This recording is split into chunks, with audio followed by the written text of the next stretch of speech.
To die with lingering regrets is a terrible thing. To die traumatically too is a terrible thing. To die traumatically and with lingering regrets? Well, that's quite the tragedy. To die with lingering regrets and or traumatically happens all the time in our world. That also means it happens all the time in the world of darkness. While in our world we aren't so sure what happens after death, even with the knowledge we have gained from Project Gateway, in the world of darkness, where vampires prowl the streets, werewolves howl at the moon in ancient forests, and the worm threatens to destroy all, a simple ghost lingering on doesn't seem so out of place, now does it?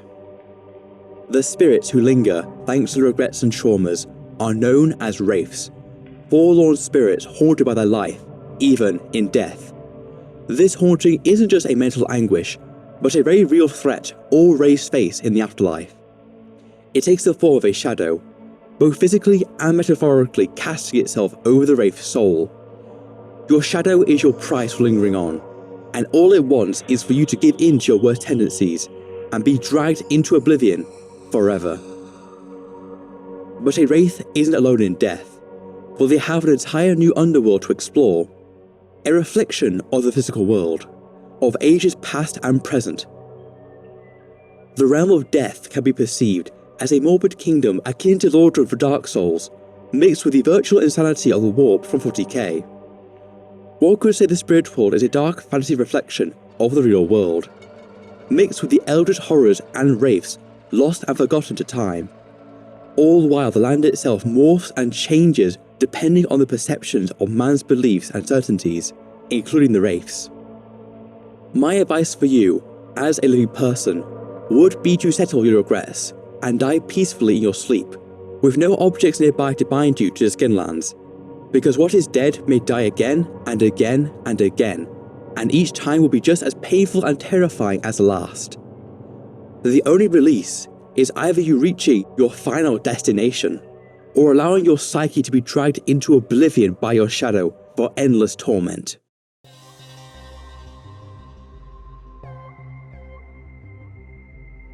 Wraith the Oblivion is a very somber and slow playbook, and is one of the most roleplay focused and introspective playbooks the World of Darkness has to offer. While combat can and will happen, it's very cerebral and not done for the fun of it.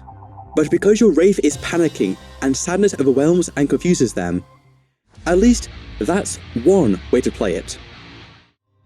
You see, Wraith the Oblivion is also one of the most unique playbooks, even when compared to the psychedelic trip that is Maze the Ascension. This is because Wraith has two sides to how you can play out your chronicle. One side, as mentioned, is by playing the Haunting Wraith, your place of restless death, where your character churns and grieves for their regrets and traumas. The other side is the dark fantasy worlds of Earth's afterlives, and if you live in what would be considered the Western world, your dark fantasy world will be the Dark Kingdom of Iron, Stygia, a surreal landscape of ancient pasts mixed with the trappings of modernity, where wraiths from the time before written history mingle with the wraiths of a few seconds ago. Wait a minute, this is just Planescape!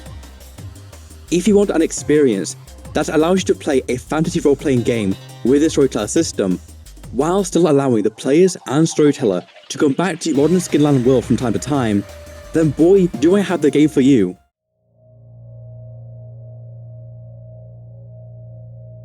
For those of you who are new to tabletop role-playing games, one of the unwritten rules for a game master, or as the storyteller system calls them, a storyteller, is to not allow player versus player interactions at the table, because player versus player almost always leads to a lot of bad experiences if not handled correctly by an experienced and veteran storyteller. As explained in prior section, a Wraith is made up of two parts: the Psyche, which is the main personality of your Wraith, and the Shadow, which is the part of the Wraith that wants to drag them into oblivion by making that Psyche prisoner to the worst aspects of their self. To emphasize this dynamic, Wraith the Oblivion has the Shadow be played by another player.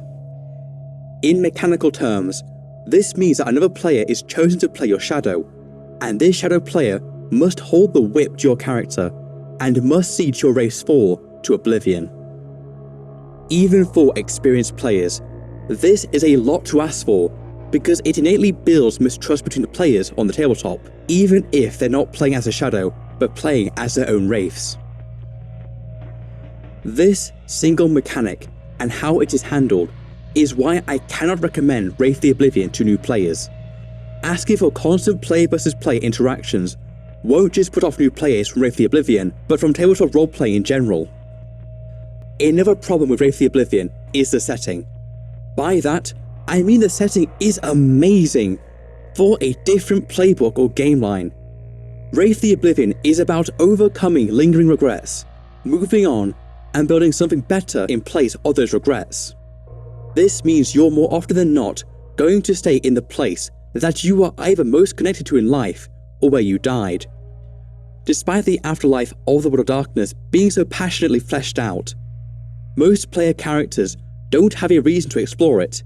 Even if they do, there are mechanics that require them to go back to a place of rest, such as their most important objects or the people they care about most in life.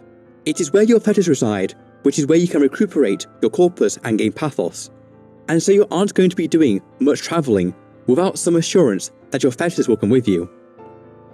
If you want to play in Stygia, or the dark fantasy side of the World of Darkness, play Werewolf the Apocalypse instead, as the werewolves have a reason to travel and interact with the underworld, even more than the wraiths, as the Garou can speak with their ancestors, but to do so, they must find them first, or some other task that their sept makes them perform will send the Garou travelling through the Dark Kingdoms. One of the reasons I like the World of Darkness as a setting is that contradiction is baked into the setting's identity. To most, this would mean it's filled with bad writing, but the way contradiction is used in WoD is very well done, because when contradictions are done intentionally, it can create a sense of mystery and intrigue. The in-universe origins of the World of Darkness most clearly demonstrate this. Vampire's ancient history is of biblical creation, werewolves tale of lizard men ruling over dinosaurs. The demons reinforce the biblical origins. The kindred believe in the Wheel of Time, and so on and so forth. The reason I bring this up now is because Wraith the Oblivion offers one of the most unique and planned lore contradictions I've ever seen in a setting. Every single afterlife is real. Every single one. If a person truly believes something will happen to their soul upon death, that afterlife is brought into the underworld as a fact. We know this is true because wraiths can travel to and from these strange lands if they can brave the tempest between the Dark Kingdoms. While being a niche setting within the greater World of Darkness, Stygia, the main Dark Kingdom where Wraith the Oblivion takes place, has very intricate lore and is as vast as an ocean and as deep as the Mariana Trench. It is the greatest and most powerful Dark Kingdom, and it was created and ruled by the Greek boatman Charon. Ruling as the Dark Kingdom of Iron's only emperor, he was tasked by the Lady of Fate to guide the dead and give haven to them within his empire, at least until they can transcend and pass on to wherever souls go after the underworld. However, there was a hitch in the plan.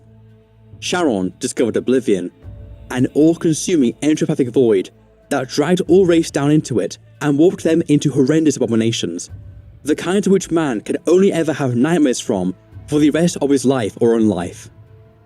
A quick aside, it can be easy to confuse the worm and Oblivion, as both are forces of entropy. The easiest way to distinguish the two is that the worm is an intelligent, active cosmic being that goes out of its way to spread entropy and destruction, while Oblivion simply exists. And while it may have a nation intelligence, it can be seen as a passive thing, something that simply is, and its mere existence is a threat to not only the underworld, but also the Skinlands. Charon tried to build defences against Oblivion, but only found that with each passing day, Oblivion grew stronger and stronger. So he tasked his ferryman to go find a better alternative to Stygia out in the Tempest, the vast cosmic sea that spans across the entire afterlife. Unfortunately for most wishing to pass through the Tempest, it is nigh impossible to traverse without specific powers.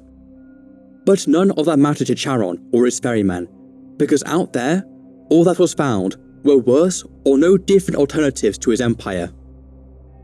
This revelation drove Charon to desperation, as with nowhere safe for Wraith to be guided from, he couldn't fulfill his task given to him by the Lady of Fate.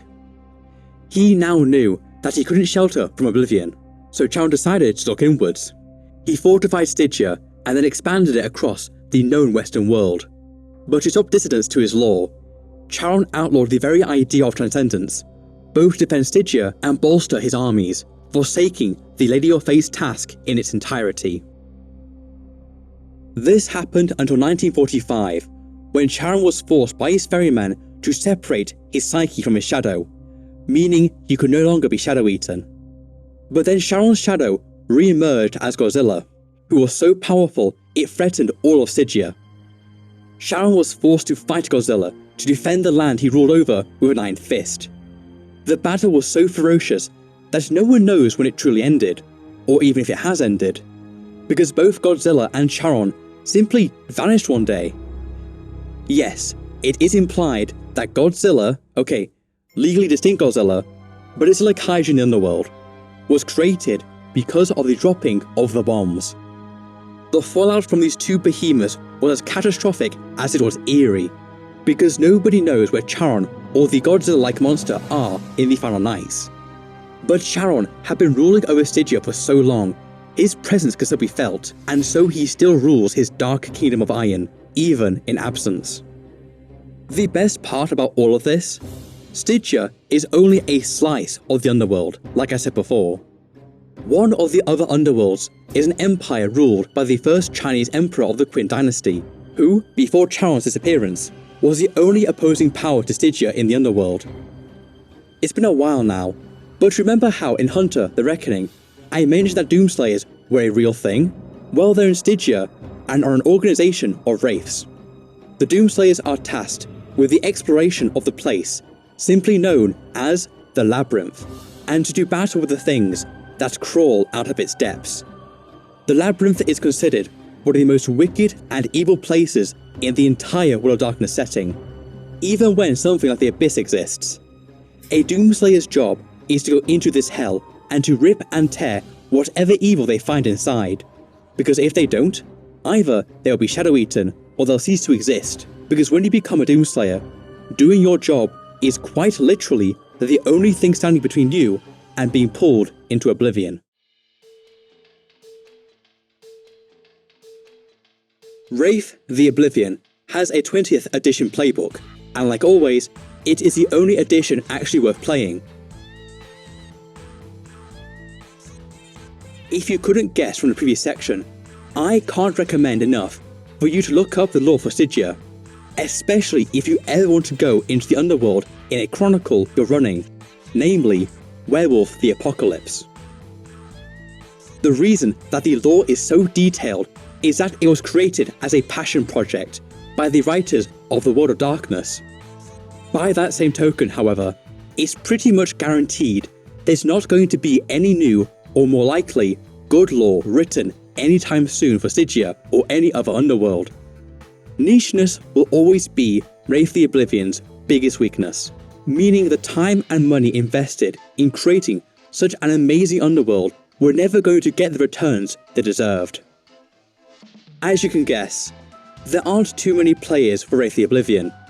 Because of those reasons and more, I can never recommend a newbie to play Wraith the Oblivion.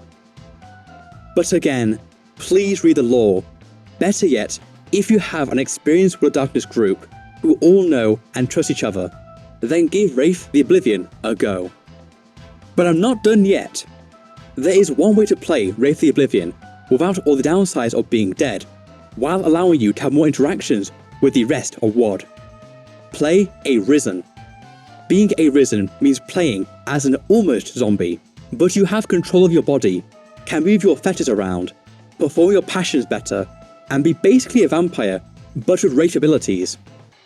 Wait a minute, is this another Play VTM Instead ending?